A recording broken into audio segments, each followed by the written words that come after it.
Welcome to the Lifestyle Chase. This podcast features high performers who have found a way to live their best life while balancing their health, wellness, friends, and family. Proudly hosted by me, Chris Little. Without further ado, let's get started. All right, so we're here for my first episode of the Lifestyle Chase, and I have here with me Mr. Blake Fillion.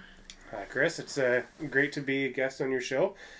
An honor. Thanks for having me. How's your day going so far? What did you do this morning? Well, so far today, we woke up at our usual time. My son's alarm clock around 7 in the morning. We ate a handful of Cheerios, and we went to stroller size at the Kinsman. That's awesome. So tell me about stroller size. What does it all involve? So the target demographic is obviously moms trying to get back into fitness, but as any circuit type training, it's geared on how much effort you want to put into it. So you can always make it more difficult. And so best way I could describe it as a less intense CrossFit with way more running. I love it. Do you go to a dark place when you have that stroller in your hands and you're just giving her? When they tell me to put the stroller aside and do burpees, the dark place comes. Oh, burpees, gross. Yes. We won't talk anymore about burpees. Yeah. So, you're from Prince George. Correct. What was life like growing up in Prince George? So, I didn't actually grow, most of my childhood was outside of Prince George in a real small community called Salmon Valley. Okay. And it was very rural, really country, and it was great.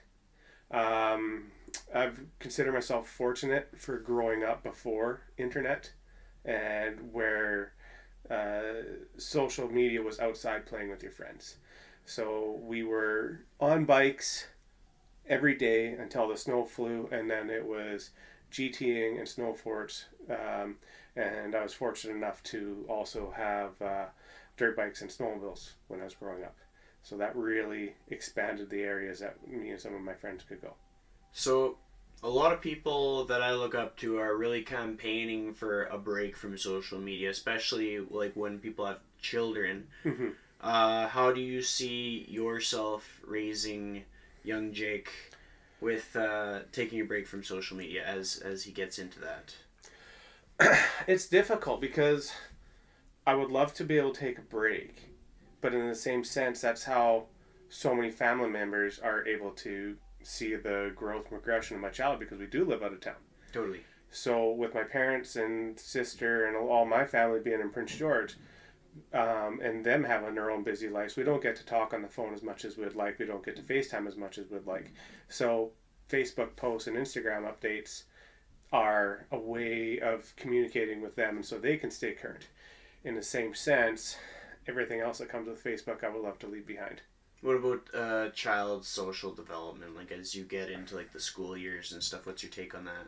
That's a difficult one. This is something I've been talking about with a lot of my friends, my new parent friends, on just how we plan to go about it. And I think that we want to explore the availability of private school, because we feel that type of stuff might be more regulated, and the bullying in school and the online bullying hopefully would be cut down to what you would see in a public school. Other than that, I believe my sister had a really good approach of just honesty and just being straightforward and honest, and making your kids show you their pages and what they're posting and stuff like that, and just being honest, and then deal with the discipline then, because I'm sure by the time that Jake is to that age demographic, everything's going to be so different again. You're probably going to put on glasses and be inside the Nintendo. Exactly, right? So but basically what we want to do is just instill outdoor physical activity. There we go. Into a more so than what's necessary. Obviously there's going to be social media, there's going to be bullying, it's always around. That stuff it's here to stay. But if we can influence with enough positive activities, hopefully the negatives will just be kept to a minimum. I like it. I like that stance. Mm-hmm. So as a kid, what did you do to stay active? Because we know each other through an active pursuit. Mm-hmm. So what did you do? So I was really, really invested in baseball growing up. That was my summer sport. I played All-Stars. I was in, when I was 12 years old, we were the host team for the Canadian Little League Championships. And they were grooming us from the time we were around 10 to try to compete, because those kids are phenomenal. The ones that make it, they're legit. So we were doing 2-a-day practices. It was lots of running, lots of batting practice. So baseball was my main one. And then in the wintertime, I skied. And then I switched to snowboarding. So that kind of worked itself out. I did hockey for a little bit, but my parents gave me the choice. They said, you can play hockey or you can ski, but you can't do both. And while skiing was a lot more fun than getting yelled at by a coach. I hear ya. That makes sense. Yeah. So we did that, but then it was just growing up in a rural community. Some of my friends lived about 6 kilometers away. So that was a good bike ride to get to their house. Yep. Running through the bush, making trails, building forts, dirt clot fights, rock fights with the kids you didn't like. Yeah. I love it. Yeah. And I can relate to that. I grew up in the country. I know like what it feels like to ride to your friend's place, because like there's no other way you're gonna see your friend, kind of thing. Your bike is your freedom. Yeah, bike is life. Mm-hmm. So how did you meet your wife? Ironically enough, we met on Plenty of Fish. Damn, it worked? It worked. Yeah. It worked. I won. You won the game. Yeah. No, so I just moved back to Prince George. I was in Grand Prairie previous to that and living the Grand Prairie grind. And I just wanted out. And it all came in a matter of 2 weeks. I made my decision. And I rented out my house. I quit my job. And I packed up and I left for a new, fresh start in an old town. And I wasn't in Prince George very long, and I started chatting with my wife, Michiko. And we emailed back and forth for a long time, and before we ever met each other. And yeah, it just worked out. Like, we were both very driven, and we both went into the relationship not wanting a relationship. We both said that we're both too busy and didn't have time for a relationship. But then that just went out the window pretty quick, actually. It was made official in a very awkward way I don't think I need to go into. Fair enough. How do you ask somebody to be a boyfriend or girlfriend in your late 20s when you haven't dated in a long time? It's an awkward conversation. I guess so, but you made it happen. Like, Mm-hmm. you defied the odds of Plenty of Fish, of all the platforms. You made it work. Yeah. You should have a medal. Yeah, exactly. And it took a while. I dated for a while, and then it just really worked out. And she's been such a huge influence in my life moving forward. What was it about her that made you think she's the one? Just talking to her. She's so intelligent and can have a conversation and a real good view, not your standard view. She's really, really good at looking outside the box and seeing it from multiple angles. And that's her design background, and just being critiqued and being able to take that constructive criticism and run with it and seeing stuff, and all the hardships and adversity that she's faced in her life. It just really gives her such a unique view, and yet she always remains so positive. And nothing ever is just that bad where she breaks down. It's just she is always positive and so strong. And yeah, just very goal oriented. So there's many things that that made me fall for her, but it was just even how she worded her emails. It's just that's what started the spark. I like it. For our listeners that don't know too much of the background story, what what are some of the struggles that she's had to overcome? So, my wife was very, very physically fit, very physically active, always working out. She's a former national champion in judo, comes from a big judoka family, and one day she was working out in the gym and her friend noticed a lump on her leg. And as it turned out, it presented as a very rare type of disease that caused her to go through a total of 54 rounds of radiation and a handful of different chemos. And so she's done about 6 months of chemo total, and then the 54 rounds are broken up over 2 separate times. And so she just prefers to call it, or to word it as a rare disease, and it's been ongoing for over 10 years now. And then putting herself through med school, that's enough stress for anyone, and just starting a new life in a new town, like that's hard too. 100%. So you met her in Prince George? I met her in Prince George. So there's a med school in Prince George, and it's a satellite school at UBC, but she's originally from Lethbridge. Okay. Mm-hmm. Nice. Yeah. What brought you to Edmonton? It was her career. Okay. So in 4th year of med school, they get put through this, if there's any med students listening, they'll know all about it. It's called CARMS. And that's how they apply for jobs. And it's a big computer algorithm where med students will list the programs that they want to enter the most, and then those programs will enter the med students that they want the most, and then the algorithm will match the student to the program. And we got matched to Edmonton. It could have been Halifax, it could have been Montreal, Ottawa, Toronto, Vancouver, Calgary, London. When it come time for that, I just asked her to please leave me out of your decision making. And pick what you want. I'll adapt. I'll be fine. I'm a Red Seal trades worker. I can go in Canada and find work. Yeah. And I'll be fine. I'll make friends. Yeah. But I don't want to be the reason why you don't like your program. Totally. Mm-hmm. And it's admirable. And I think a lot of doctors' spouses are that way. Mm-hmm. Because there's so much work and effort invested, and you're choosing that person mm-hmm. with everything that goes with them, and you're benefited by who that person is as a partner. Would Absolutely. You agree? Totally. Absolutely. Good. That's awesome. And because you're a welder, mm-hmm. so what got you into welding? So there was a program in my high school, and this was before RAP programs came out.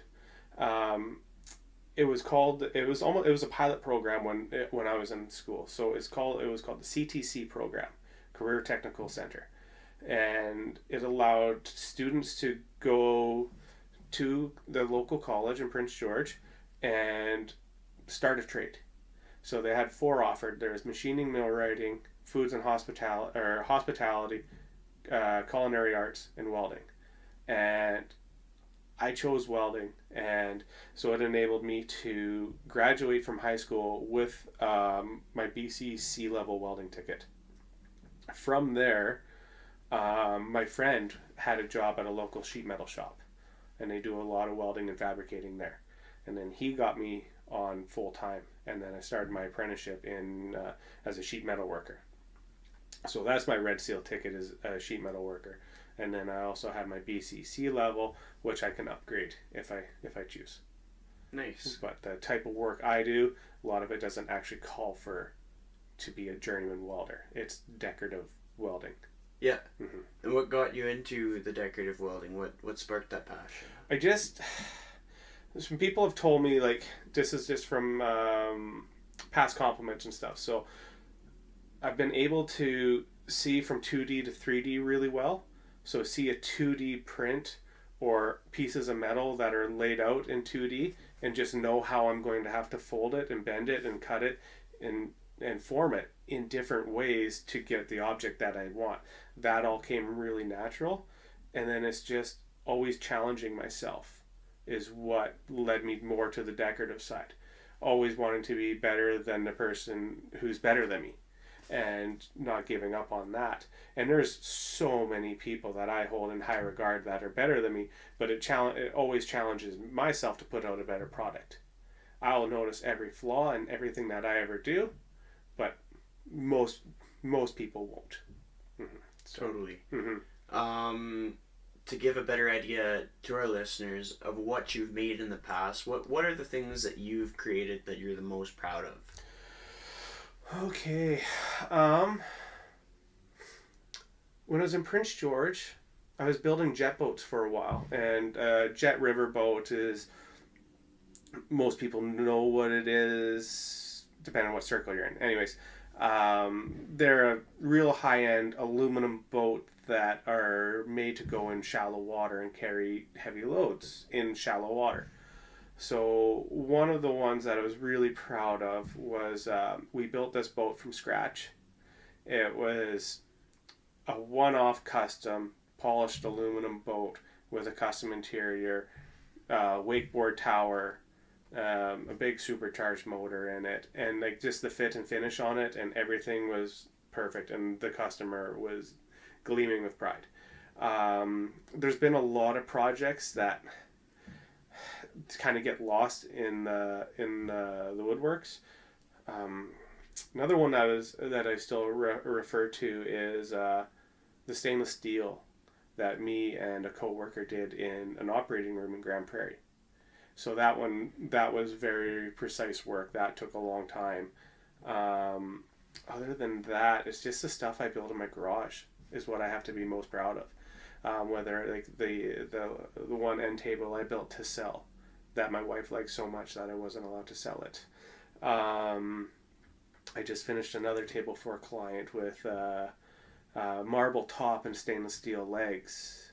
I'm working on, I'm going to do a piece of spruce burl, and a burl is a knot in a tree that grows with a tree still growing out of it, and some of them get quite large. So this one is about 40 inches in diameter, and I cut it in half, and I'm going to turn it into 2 outdoor natural gas burning fire pit tables.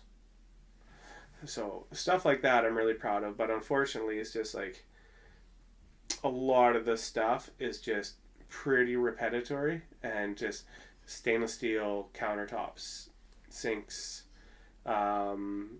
We would get some art projects from clients. So the downtown big city E, like the YEGB big E that was designed. So I actually did all the fabrication and welding on that. But I don't get any credit for it because it's not my design. And I can totally relate to that. Makes sense. Makes sense. For the stuff that you've done on your own, do you have like a showcase of that, like a website or a Facebook page or anything? Not yet. We are going to be doing a website, but I do feature a lot of my stuff on my Instagram account. Nice. But that has been taken over by pictures of my son.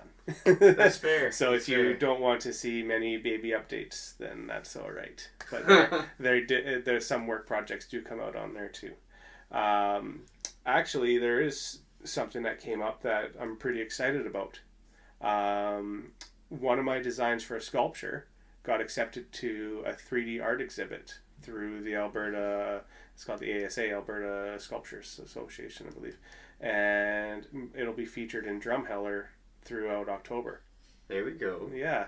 So stay tuned for that one. I'm really excited. It goes off of my... I took a small apprenticeship with a hide artist in Vancouver doing totem carving. And he's given me his blessing to do First Nation artworks and using his name. And so this is my... sort of it's a totem like I've never seen before, and it really plays a lot with negative space. It's hard to describe vocally. If a person was to stay posted, is there a way that we'll be able to see pictures of it down the road, or we have to go to Drumheller and check her out? I would say through my Instagram at Blake Fillion, would be the best way. We'll make sure that gets in the description. People will know how to find you. Absolutely. I'm sure some people will be pretty interested. Yeah, and I might be able to throw a teaser in there quick because it's the fabrication and construction is going to get started right away here. That's exciting. What's your timeline for that? How long do you think it'll be done?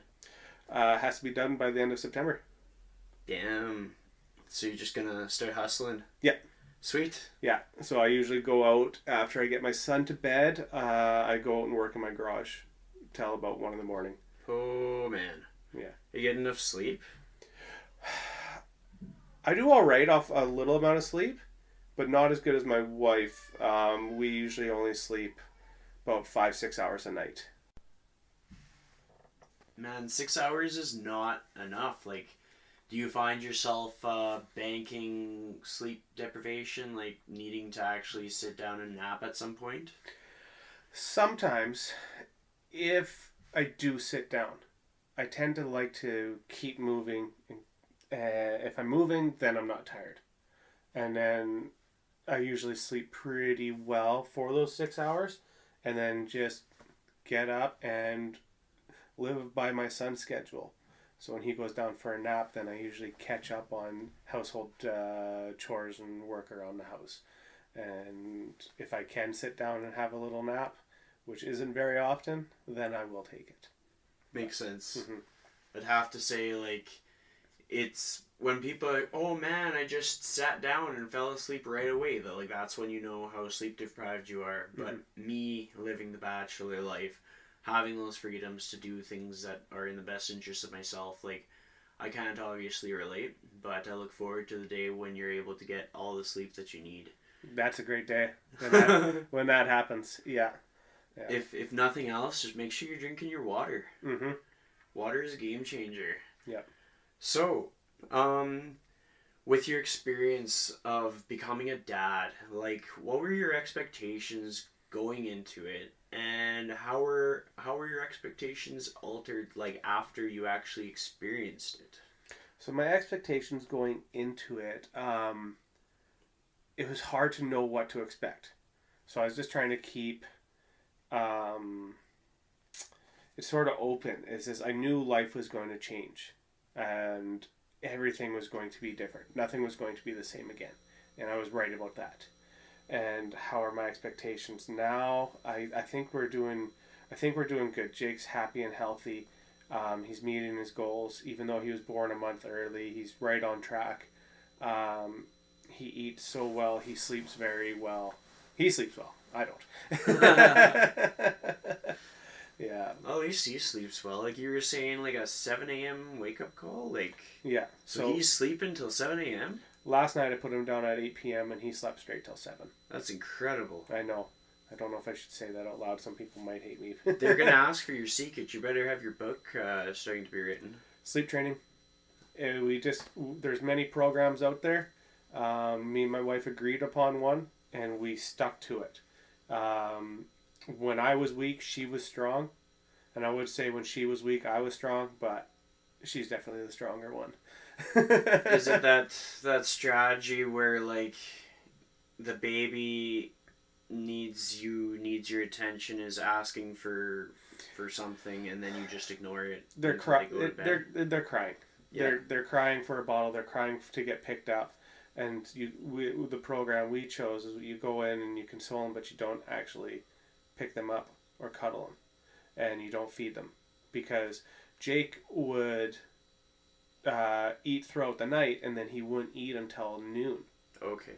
So clearly he can go a while without eating. We just had to get his schedule flipped to be on a daytime eating schedule, not a nighttime eating schedule.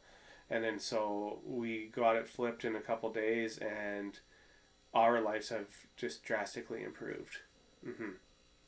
You never think about it that way. Well, maybe I wouldn't be the first to think about it that way. Like, I get hungry at night, and then I eat, and then maybe I'm not hungry in the morning. Like, we're no different than babies. Like, yeah. But when babies are like real young infants, they're eating every hour, 2 hours, and you're just tiny little feeds all the time. So that's when it's really tough, is when you're getting up every hour. And then for parents that have a colicky baby, Oh, my heart goes out to you, because Jake has been such a blessing, and he's just so easygoing, and he was never colicky. We still had rough nights, but he's such a good baby that we're so lucky that, for a single parent to have a colicky baby, you need a medal, right? That's hard. That's hard among anybody can imagine until you're facing that. So. And there's bound to be some people who that applies to listening to this. So pat on the back for them. Exactly. Just put the kid down and go have a minute to yourself. They'll be fine. They're not going to cry themselves to death, but your mental health needs it, and ask for help. I was fortunate enough to make a lot of friends through programs that Edmonton puts on, and to build a support group of friends and people that have moved here from other towns, etc., etc. Just to lean on each other and provide help. Where if they really need a break, I'll watch their kid, and I'll take care of them, and just go sleep. Yeah. Go sleep for a couple hours. You need to rejuvenate. If you haven't eaten, you need a shower. I'll help out. I'll bring you food. And then they're always offering the same. So I've been fortunate to really meet some wonderful people in my life. I love that. That is so important. Like, community is huge. So we met through the CrossFit community, actually. What brought you to that gym in the first place? What originally brought me to that gym is I was trying to get back into judo. So I was doing judo in Prince George, and I worked myself up to a brown belt. But to get it to a black belt, you need points, and you get a certain amount of points every year for registering and participating in judo. Refereeing tournaments, doing other stuff you can build points slowly. The best way to build points is to compete. So I put on some weight. I plumped up to 200 pounds. And when I went in a competition at 200 pounds, those guys are skyscrapers. They're all 6'3", cutting down to 200. I like to fight in the 81 kilo class, where you're about just under 185 pounds. That is a much nicer weight class for me. So I thought CrossFit would be a good way for me to lose some weight, build some muscle. I like the body movement exercises. I thought that it would relate well to judo, not just working on isolated muscles. But as it turned out, I just really enjoyed it, and then kind of stopped doing judo. Yeah. Because I really liked the CrossFit. What was your favorite part about, we'll just broaden the term and just go to group fitness in general. What's your favorite part about working out next to other people? The group, the community, the team aspect. You're not just there by yourself. I can't tell you how many times I would start a gym membership, go work out by myself, and just do the exact same thing where it just tapers off, and then tell you, like, I'll go tomorrow. I'll start again next week. Next month for sure. And then you're just not going. What I liked about group is the group. Yeah. It is the encouragement you get for, everyone cheering you on to finish your last rep. Oh, totally. Just the positive environment. Everyone there was so great. It was such a good atmosphere that the coaches and the owners provided. Yeah. It was just, you felt like a team. And everyone felt so welcome. The whole "you're not alone" mentality is so beneficial in any fitness setting where you're with other people, kind of thing. Everybody's struggling through it. Everybody's cheering you on. Yeah. And and when new members come, then you're helping to lift them up and encourage them too. And that's what I really liked about the CrossFit gym that we were going to. With your wife having battled this rare disease amidst so many other things going on, how have you worked together to overcome everything that's come up? So, unfortunately, we're still battling it. And it's not so much a battle as dealing with it. It's such a rare type that it isn't going to go away. We just have to deal with it. So how do we deal and move on, and how do we overcome stuff? Is just staying positive, setting goals. What do you want to do? What does she want to do? How can I help her with that? And what do I want to do? And how does she help me with that? And it's just constantly staying busy. It's just kind of how we deal with it, and just working hard, and just that's kind of what we do. It's just achieving a goal and then getting it done, setting a goal and getting it done. We wanted a kid, and we really wanted a child, but with her rounds of radiation and everything, our doctors were saying, you probably can't get pregnant, but even if you can, you shouldn't. And then that put a pretty good strain emotionally on the both of us. And then when we found out we were pregnant, we were in disbelief and we were in shock, and so then we had to move forward with that, and how are we going to do this, and how do we, still prioritize your career, and what do you do here? And so that's why we decided, that's why she's working and I'm on leave, and that's how we adjusted our life. And now we're making it work here. What's the next challenge that we're going to face? We don't really know, but we'll face it when we get there. I love it. We'll talk about it, and we'll analyze it, and we'll figure it out. Yeah. It's us versus the problem. I love it. Goal oriented. That's like the way to be, to be head set forward, and just like we're gonna chip away until we just make what we want to happen. Yeah. What are aside from your child, what are the goals that you've set in the past that you've battled and then conquered? Okay. Well, I still want to get my black belt in judo. So that's one I haven't conquered yet. One I'm working towards right now is I want to get my pilot's license. And you're close, aren't you? Not so far yet. I'm working on it. So I'm about halfway done. Okay.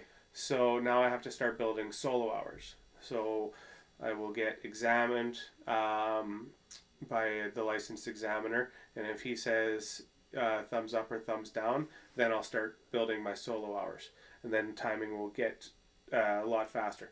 My goal is to be done before the new year for my private pilot's license, so that I can start working towards my commercial license, my instrument rating, night rating, multi-engine rating, and then I would like to get my float rating too.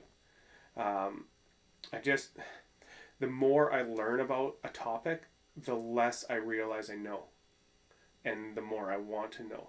So I sort of get kind of consumed with a topic and want to know everything about it. And when it comes to flying, I just want to be safe. I want to get on the ground safe every time and come home to Jake and my wife. And so that's why I want to get all the ratings that I can and to understand everything about it, so it will increase my odds to do it safely. Love it. How would you say your pilot's license would tie into your goals down the road? Like, everybody has like an underlying reason for why they do what they do. It's something that I was always talking about wanting to do, and I never would have done it myself. I honestly wouldn't have. I just always talk. I'm always looking up and seeing planes. Oh, that'd be so fun. That'd be so cool. Imagine flying here or going to here. And my wife just signed me up. She said, "Go do it. Quit talking about. Go do it." And that's where we give each other the push. How it will relate, I don't know yet, because training is quite expensive. And now I'm finding myself, I'm not at the crossroad yet. I'm on the road to the crossroad, but I'm not there yet to whether or not I want to branch right and go be a professional pilot and change my career altogether, or I want to stay left and stick with my bread and butter, my fabricating, my welding, my custom furniture building, developing my own fabrication shop and really growing my own business. And that's what I want to work towards, because one thing I ask people is, Chris, if you won the lottery, you didn't have to work anymore, everything was covered, people actually left you alone to enjoy your money, what would you do? Be a lot of similar things to what I'm doing right now. I like helping people. Exactly. And for me, I would build shit in my garage. I love it. Right? And I would like to fly planes. Right? So that way I can still do what I like doing, but now if what I'm scared of, if I become a professional pilot, will I enjoy flying as a hobby too? Whereas I know I enjoy building stuff in my garage as a hobby, but I also still enjoy doing that for work. So when I get to the crossroad and I'm giving myself to when I'm done my commercial license training to see how I want to pursue it, that's when I'll decide on my crossroad on which route I want to take, right or left, because it's a scary thing. If I really enjoy flying, it's amazing, the views, everything's so phenomenal. But if you do it for a career, will I really enjoy doing it in my spare time?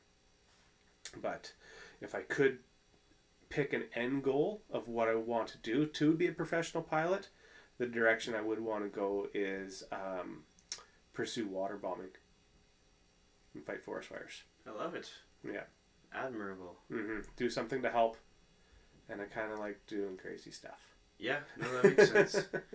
When I was like thinking of like, okay, how would he integrate these two things? First thing that came to my mind would you would be making like a special presentation, like a special like design, something for a remote area, and you'd actually be able to deliver that yourself. Like maybe you could have a partnership with like museums that display like really traditional work, but they're in remote locations. And you're able to actually like make that process faster because you're like a triple threat. Absolutely. No, that's an awesome way of putting it too, right? And it's just like, so I don't know what way I'm going to take or what's going to present itself in the next couple of years, or even where I'm going to be living in the next couple of years. That's the other thing. Yeah, totally. Like you might be, do you think you'd ever go as far as like Northwest Territories if that's where they placed you, like somewhere way North Canada? It'd be a serious conversation with my wife. A decision like that can't be just made on a whim. It has to be made as a joint effort. Totally. And so we've gone this far to support my wife's career and stuff that she wants to do, that I'm still open on doing putting my stuff around what she has going on. I'll still adapt. I'll still go to places. I'll make friends. I'll keep busy and everything like that. And either building stuff or flying planes, it's versatile anywhere. They're always looking for either flight instructors at flight schools or small little airlines to fly places around, even just like little bush pilot stuff. There's always little companies like that in different locations. So we're still going to put her stuff first. So for us to like end up like in the Northwest Territories or something like that, or me end up there, that's a conversation for a later date with my wife and I. But if it was for me to get towards a goal that I wanted, then we would definitely compromise and we would have to figure out a solution. Yeah, makes sense. Describe your week's activities as a dad. Like, you've told me a day. Tell me about lap time. Tell me about all this stuff. So, okay, I'll run you through the week. Mondays. We wake up, we go to stroller size, and we do the exercises. During the summer months, we would be outside running in the river valley, which was phenomenal. Until I found out we do nothing but run hills to get to the top and run stairs and do burpees and push-ups and squats to run to another hill and do the exact same thing over again. I don't like running. I know that about you. Yeah. But it's getting better. Now we're back inside at the Kinsman, so we're running laps, and now it's starting to introduce more weightlifting, which I like. Tuesdays I'll do stroller size again, but then in the afternoon I'll go to one of the public libraries and do what they have, baby lap time. Excuse me there. And it's put on by the public libraries, and it's just free to drop in. It's for babies age 0 to 12 months, and it's just how to interact with your child. You sing songs, you play games, they get to interact with other kids. You get to meet new parents and go through the same stuff together. I've met so many wonderful people through baby lap time that it's been a complete game changer, because it's really difficult to move to a new town and actually meet good quality friends. If you change jobs, you usually end up with work friends, but how many do you stay in contact with? I found that difficult previously, but the lap time parents have just been phenomenal. So yeah, we'll just sing songs. You're lifting them up. You're blowing bubbles. It's just, it's really cute. Wednesdays, I tend to go. I try to do something with Jake, like either just me and him go do something, or I would do. There's a hiking group in Edmonton, which is also free. So it's called Hike It Baby, and I'll try if I can. Or we were missing some time this summer because of all the smoke. I didn't want to be walking outside too much with Jake and all that bad smoke in town. So that was pretty unfortunate that we did miss a lot of the hikes. But different groups will post different hikes around the city. It's not just Wednesdays; they're every day of the week, mornings, noons, evenings, and you meet at an arranged location, and then people have hikes completely arranged. And the one that I go to, or try to go as much as I can, it would start off at the Shamrock Curling Center, and we'd go for about an hour and a half long hike through Mill Creek. And it's not a great physical activity, but you're outside, you're active, you're still climbing hills. My son's heavy. I got a backpack on too, so now I'm walking the hills, and I've got about 50 pounds of gear on my shoulders. Attaboy. So that's, and then other people need a hand too. So some people bring strollers and they need an extra hand. So then I'm pushing a stroller, got Jake and a backpack on, and now you start pushing that up a hill. Your calves are burning, your shoulders are burning. So I'm staying active with that. You're earning that dad bod. Exactly. So Thursdays we go back to baby lap time, and that's at 10:30 in the morning. And then a small group of us will go have brunch somewhere. Just That's have a awesome. cup of coffee. Let the kids interact. Basically, all I do is pull hair and poke each other in the eyes now. But they need that. They need that experience, and they need to interact with each other. And it's super heartwarming to see the kids smile and kind of play with a toy together. It's amazing doing it at such a young age. Well, it's so important to their development too. Mm-hmm. And then on Fridays, I like to go swimming. And the pool that I found I enjoy the most is all the way on Sherwood Park. It's at Emerald Hills. Yeah, I've heard good things about that phenomenal place. Facility. Just worth the drive, hey? Just on point. And then so we'll go swimming out there. And then I just want Jake to be comfortable with water. Yeah. That's such a key thing, is to just be comfortable, because where I grew up there was a river nearby. And to learn how to swim in a river and stay comfortable in lakes and rivers and swimming, that's life-saving skills. Yeah. And great physical activity. And basically he just shovels about 1.5 gallons of salt water in my eyes when we go there. He loves it. That's good. So that basically wraps up my week. And then Saturdays and Sundays we'll go for a walk. We'll play in the house. We'll go do stuff. It's a lot of furniture walking now. He holds onto my fingers and walks around. I'll try to do a barbecue or something like that, a big dinner, invite people over if we can, and then depends on my wife's schedule too and what works out. Yeah. Hopefully we get to see each other sometimes. Okay. What's her schedule like? Does she work quite a bit? She does work quite a bit. It was pretty hectic when she went back, but it's kind of tapered off, so she's on a 1 and 3 call, so she'll work 2 days, and then the third day she's on call where she'll stay overnight at the hospital. And then it's usually 5 in the morning until about 6 to 8 at night is when she comes home. And then when she's on call, she'll go in at about 5 in the morning. She'll come home from 4 to 8 the next day. So, and rounding on the weekends. Yeah. So every day she rounds. Mm-hmm. It's a pretty intense residency. But then she also has her master's in design? Correct.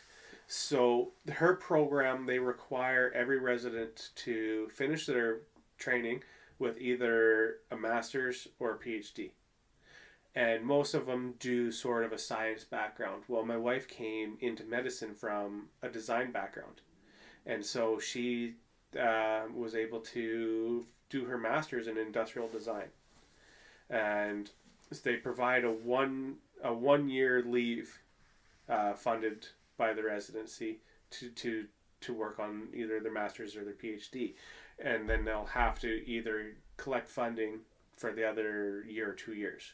But my wife, not wanting to extend her residency, did her first year of her master's during her second year of her residency. So she would finish call and get to leave early and go right from the hospital after being awake for 30 hours and go sit in on lectures and then do all the projects and still manage her patients and the surgery load and everything with that. And then she got her academic year to finish all of her projects, and then to complicate things for that, we got married and had Jake. Wow. Like, for the listeners, you can't see my face, my jaw just dropped. Like. I wish I could I'll paint a picture for you. We're in the Grey Nuns. She's dilated. The epidural's in. And the lights are calm. Everything's settling down. We're waiting for it to get fully dilated to start pushing. And she's got her laptop open and she's working. Holy shit. Like, she's in labor and she's working on projects. I have some people that I hope will hear this on the podcast because it's astonishing. It's something that will inspire a lot of people, something that some people just need to hear. So there's a card game that your wife was involved with. Like, she created it. So one of her projects that she did, her master's is based on integrating toy design and cardiac surgery. And because she's such an advocate for alternate ways of learning, that kids learn through play. She would remember topics better from doodling rather than writing notes. She can draw a picture and remember it and recollect it better. And that kids learn through play. So she started creating toys to help kids learn about what procedures they're going to have. And just simple, free to print off toys from her website, artoflearning.ca, that you can download, print, and then start learning about. There's 3D paper heart models for people wanting to learn about anatomy. The plastic models are super expensive. So this is an easy way where you can hold a 3-dimensional heart, open it up, see all the valves, all the aorta, everything that's involved in it for free. Some of the other things like a sternotomy barrack, just to explain to the kids what, and not even the kids, the parents that are terrified, what's going to happen with their kid's procedure, how they're going to do a sternotomy, they're going to open the chest, and this is what your heart actually looks like, and it's right here, and this is what we're going to do, and we're going to do this and this and this, and we're going to stitch you up, and then you're going to be fine afterwards. And so that really helps out with a lot of the patients, and that's been really positively received. That's been a part of her master's. And then she had just the fentanyl crisis going on right now is just the epidemic. I mean, we go to Vancouver a lot for conference work, play, all that stuff. I'm from Prince George. Prince George has a pretty bad, I don't even call it a drug problem. There's a lot of people that are addicted. It's a very addictive thing, and it's a very horrible thing. And a lot of really honest people get into it, unfortunately, through either prescription or prescription meds that they bought illegally, or they've ingested it accidentally, because now how they're starting to put fentanyl in different things, it's mind-blowing. So my wife wanted to create awareness to this, and she created a game based on Cards Against Humanities with their full permission to do it. It plays exactly like Cards Against Humanities, and some people have said it's even more vile. And it's basically, how I like to put it, it's just like whether or not you actually save a life, you're never going to be able to prove it, right? This game saved my life. It's hard to say. But it starts a conversation. It creates awareness. And it's really starting to help kind of change the negative social stigma surrounding fentanyl, because they're not just the Cards Against Humanity's type. She did a trivia version too. They're working on a junior edition. She's teaming up with some local youth in elementary school, and that's just about general household safety and stuff like that. And it all kind of plays the same way, and it's blown up. We can't believe it. Edmonton, it's been all around. She's been on several different news sites and interviews. Throughout Canada, all the way to Halifax. Leduc has its own special version. There's branches starting up in Hinton, Jasper, Prince George, Vancouver, Calgary, I believe Toronto, a couple other places in Ontario, Ottawa, Montreal, across the seas, over in Europe, England, Scotland, all the way to Australia. People are using it in the States, down in Ohio and stuff like that. She started it in January. That's incredible. Is it something that she's just done to spread awareness, or is there any financial gain from it? It's just all non-for-profit. I love it. It's completely non-for-profit, but there's future goals. So now with this, she's got many different things that she's doing and many different goals that she wants to reach with all those said topics. Yeah. And the said topic she wants to reach with Doctors Against Tragedies is to basically have another MAD, Mothers Against Drunk Driving type of charity of awareness. Unfortunately, scare tactics don't work.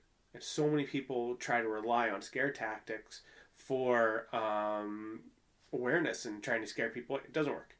So why not try humor? Why not try a different approach?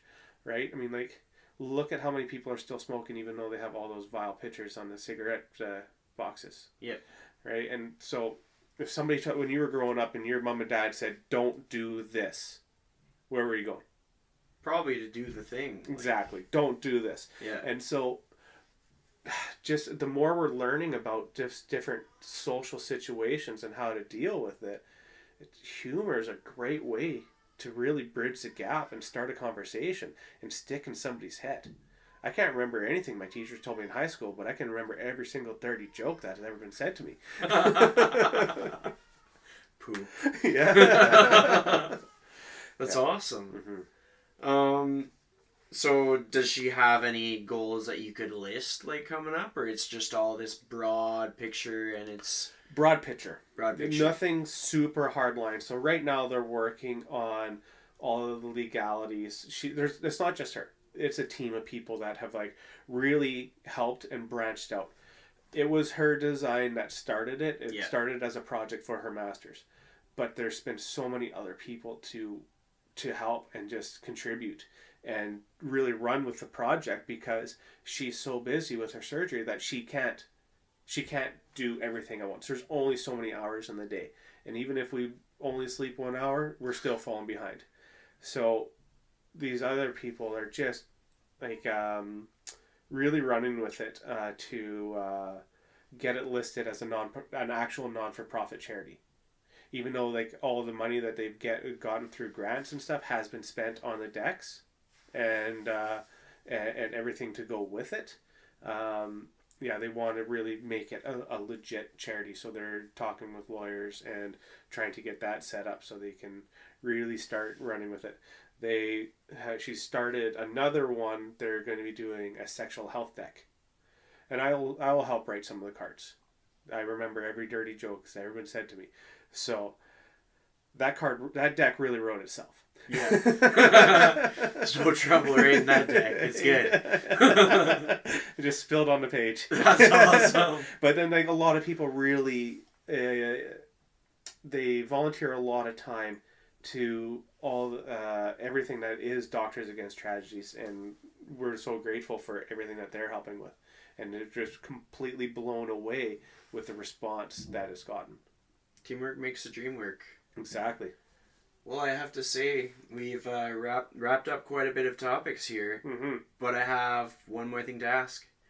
If you could give our listeners one piece of advice on authentically living their life to the fullest, what would it be?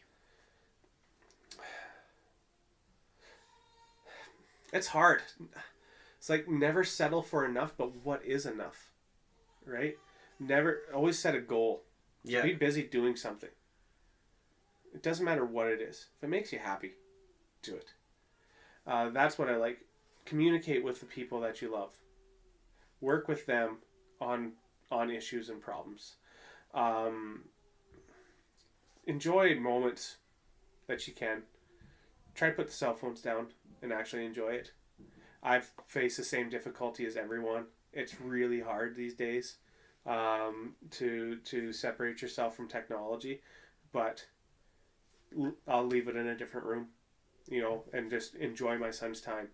Enjoy the little moments. Just the standard cliche shit, but just really try to adhere to it. That's what I'd have to say, is just set a goal, achieve it, and enjoy the small things. I love it. Never set too small of a goal, hey? Exactly. It's good. You reach for the shoot for the stars. You might miss and hit the moon. Somebody said that once. I think I saw that on like a poster in a grade 3 room or something. Yeah, okay, well, and I definitely didn't invent that. I wasn't trying to claim it. You remember the dirty jokes, though. It's been a pleasure having you today. Thanks for being my first guest. Thanks so much, Chris. It was a pleasure being here, and I hope this all works out for you. I think it will. This is a great goal to set for yourself. Thank you. Mm-hmm. We'll catch you next time. Absolutely.